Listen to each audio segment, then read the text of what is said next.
traveling during pregnancy.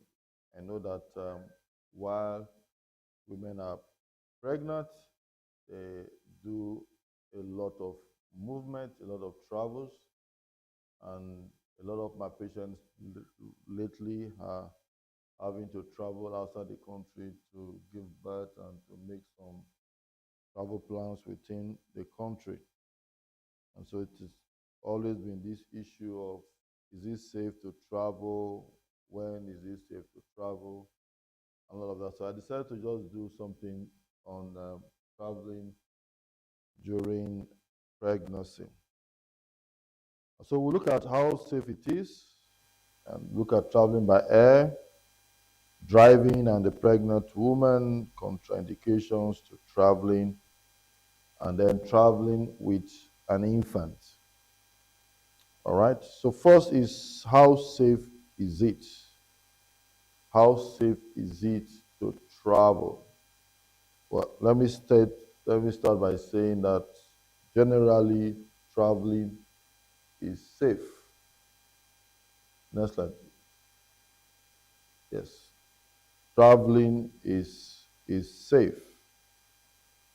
However, for uncomplicated single pregnancies, we advise that you do not travel beyond the end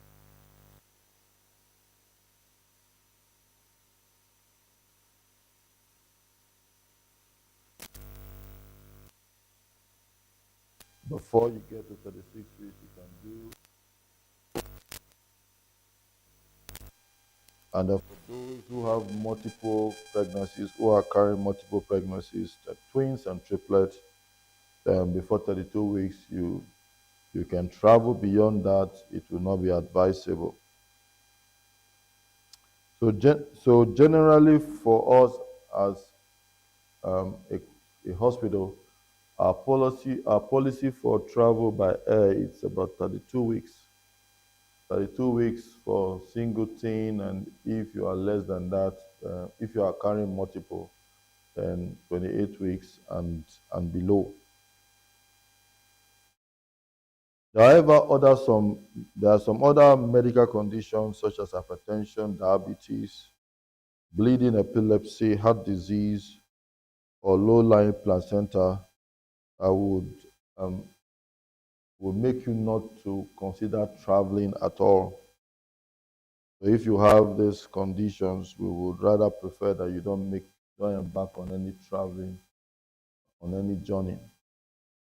Um, for example, a woman who has a low-lying placenta and has had bleeding episodes in that pregnancy, such a woman should not be advised to make any trip, because you may be flying and then you start bleeding profusely.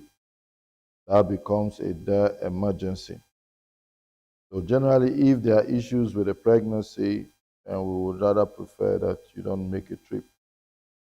Now, when you have entered, next slide, yes, when you have entered the 28th week of pregnancy, most airlines will ask you to carry a letter from your doctor that states your medical fitness to fly by air.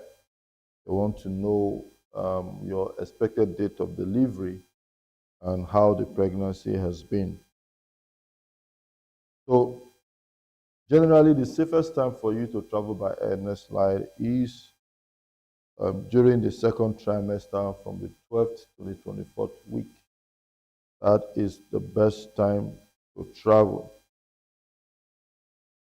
Now, most patients who are traveling abroad to go and give birth will not want to travel early, because they are looking at their maternity leave and how long they will have after they have delivered. So a lot of times, women all would want to delay as much as possible, so that by the time they get there, they won't have to spend time before they deliver, so that they will have enough time to take care of the baby, which makes a lot of sense. But again, you need to also consider the fact that you don't have to travel when it is not safe. A history of previous preterm delivery might preclude you from flying at all. So a woman who has had a previous preterm delivery, you had a premature contraction, or you had to deliver prematurely because of one complication or the other, such a woman may not be advised to travel. It's important for you to know that when you want to do a travel, carried by air, by road, you must ensure that you wear loose clothing, all right, for comfort. And then make sure you have your seatbelt on, whether you travel by air or by road. And avoid taking any travel sickness medication without prior advice from your doctor. There are some patients who have what we call motion sickness. So if you're going to do a travel by road, by air, it's important that you discuss this with your doctor so that you can be given some medications that will help. All right. It's very important for you to know that if you are doing a trip by air, particularly those long haul trips where you need to sit for a long time, as a pregnant woman, it's important for you to pick the aisle seats. You tell them if you can do your checking in yourself, or you get to the counter, you tell them that you want an aisle seat where you can easily get up, move. And a lot of times pregnant women want to ease themselves. So imagine you are sitting by the window and you have to get up several times to ease yourself. You will be feeling very sorry for the patient, for the passenger that is on the aisle, because you have to ask him or her to get up several times. So it's always better to pick the aisle seat. It's easy for you to get up, go use the toilet, come back. And we also advise that you get up many times to stretch yourself rather than sit for a long time. And then we advise you to take plenty of water to prevent dehydration. And then, as I've said, that for those long haul trips, we ask you to stand up and avoid sitting down for too long. You get up to walk, and while you are sitting, you can also carry out some exercises with your toes to ensure that there's adequate circulation and will prevent deep vein thrombosis.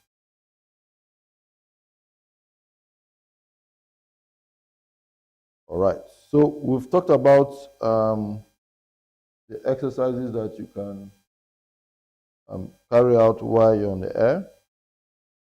Okay, those exercises you can do with your toe, like you're writing alphabets on the air, you move your toes, or as like you try and, you know, um, squeeze your toes as if lift up something from the ground.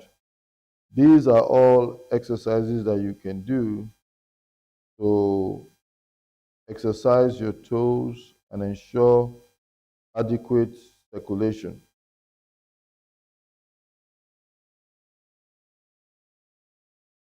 All right. So you have the toe squeeze, you have the round and round, point flex, and then you have the ABC with the feet. These are all exercises that you can carry out while you're sitting down in a long journey to ensure that you don't have blood accumulating and then the risk of developing a deep vein thrombosis. It can be very, very dangerous. Once one of those clots dislodges and gets into the lungs, can cause pulmonary edema, pulmonary embolism, and that can be life-threatening. All right, so it's important that while you are on those long-haul flights, you are active. Even while you are sitting down, you're stretching your legs, you're moving your toes, all right, exercising it to ensure adequate blood flow. So another important question, or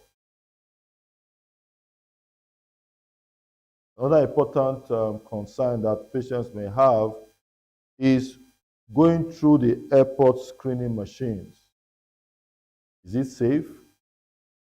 You know, there's this machine you go through and they will ask you to raise your hand up, and then the machine will just go. Phew, phew. Is that machine safe or not? Is the use of metal detectors, is it safe to use those on a pregnant woman? So it's important for you to know that most of the airport screening machines are safe for pregnant women. All right. And the use of metal detectors also, when you go through those machines, are also safe because they use very low electromagnetic frequencies. All right. So it can pick a metal, but is not harmful to a pregnant woman.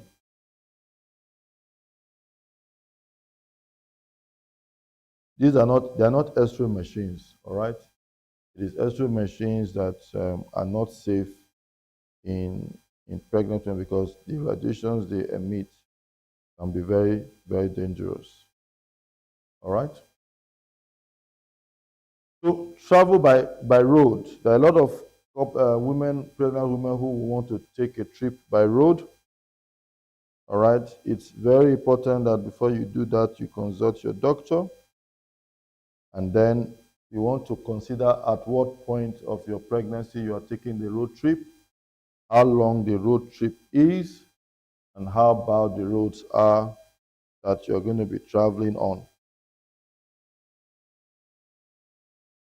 So while you're going on that road trip, is again some of the precautions you take on the travel by air will be needful. You ensure that you avoid sitting down for a very long time. So when you're traveling by road, you may want to stop, come out of the car, stretch your legs, ease yourself, take it easy. And then you ensure that if you're going on the road that is bad, you don't go through bumps. You have to go very carefully. All right. And then ensure that you are well hydrated. Take a lot of water. Of course, that will make you to want to stop to pee. Okay. And then it's also important for you that when you are in a car that you put on your seat belt. Also, for a woman who is already very heavy, that is why for women who are very, very heavy, who are far gone into the third trimester, we don't encourage them to go on any trip by road or by air because a woman who is very heavy, using of the seat belt can be very, very uncomfortable and inconveniencing. So once you get to that point, you know that you're not supposed to travel. Okay, less than 32 weeks, your stomach is not big such that using the seatbelt will become a challenge.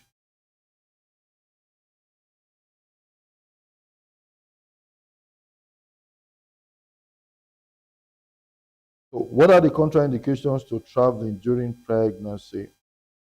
There are obstetric factors and there are medical factors that would um, make you not want to travel.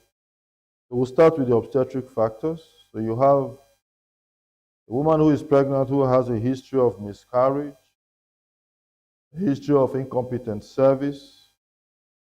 All right, incompetent service means that a woman who has lost pregnancy because of this service being weak.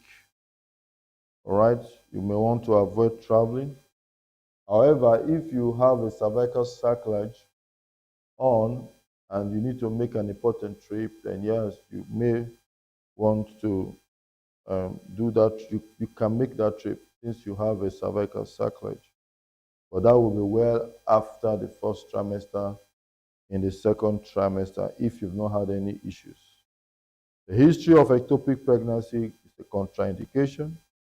The history of placenta abnormality is also a contraindication, right? And then the history of a premature labor are also contraindications, and women with pregnancy-induced hypertension. Of course, that can also be qualified. If you have a pregnancy-induced hypertension that is well controlled, then you may be able to make a short trip. What are the medical factors? You have severe asthma, someone who is asthmatic, someone who is diabetic, hypertensive, renal insufficiency, severe anemia, and heart diseases. These are all medical conditions that may want to can be contraindicate traveling during pregnancy. These are all high risk pregnancies, and we usually caution that it will be safer for you to be not travel. All right. So before we end, let's talk about traveling with infants. You should not travel with a baby that is less than 10 days. So we have a lot of women who deliver, who go abroad to deliver, and they are wondering at what age should I travel with my baby? Don't travel with your baby until baby is at least 2 weeks and 3 weeks old. All right? And then you ensure that your baby has had the required immunization, particularly at birth. All the other necessary traveling documents have been gotten before you travel.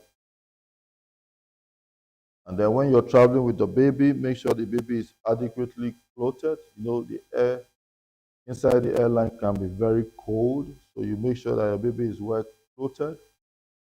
And there's also the advice that are giving um, that when you're taking off, it will be advisable that the baby is sucking, whether you are breastfeeding or you give the baby a pacifier. Once you are taking off and you are landing, the baby should be sucking. It helps to prevent the eardrum from suffering any challenge. All right, and then ensure that the baby is well clothed, dressed for comfort, and then the baby will be fine. All right. Thank you very much. This time, if there are questions, I'll be glad to take them.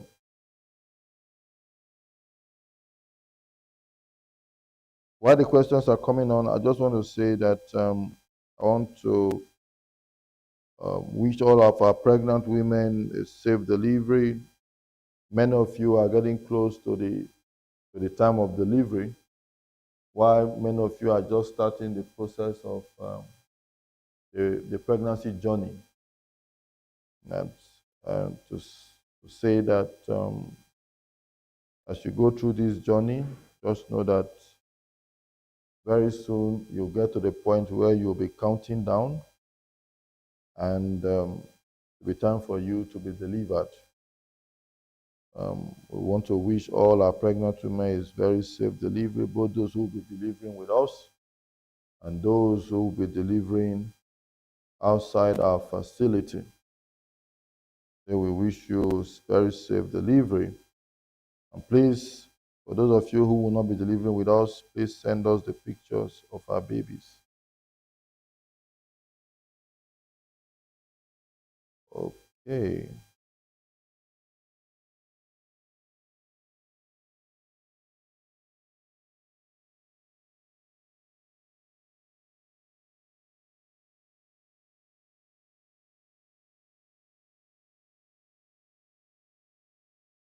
Do you have any questions?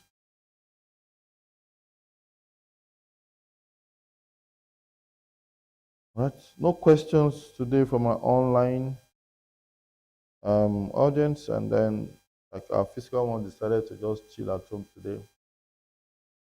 All right. No. So I want to say thank you very much once again for coming on and joining us for antenatal classes. The short topic we had to take today. I need to go and attend to a procedure in the theater. That is why today's antenatal class was quite brief for those of you who may not have joined us early. And this antenatal class today most likely is the last one we'll be having for the year.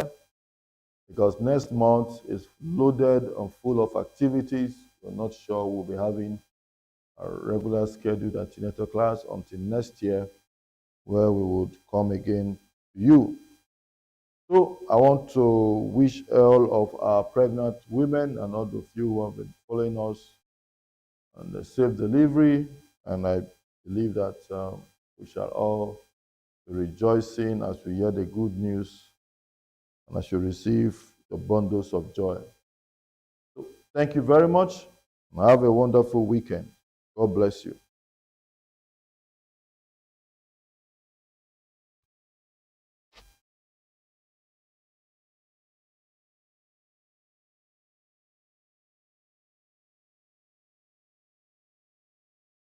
How are you?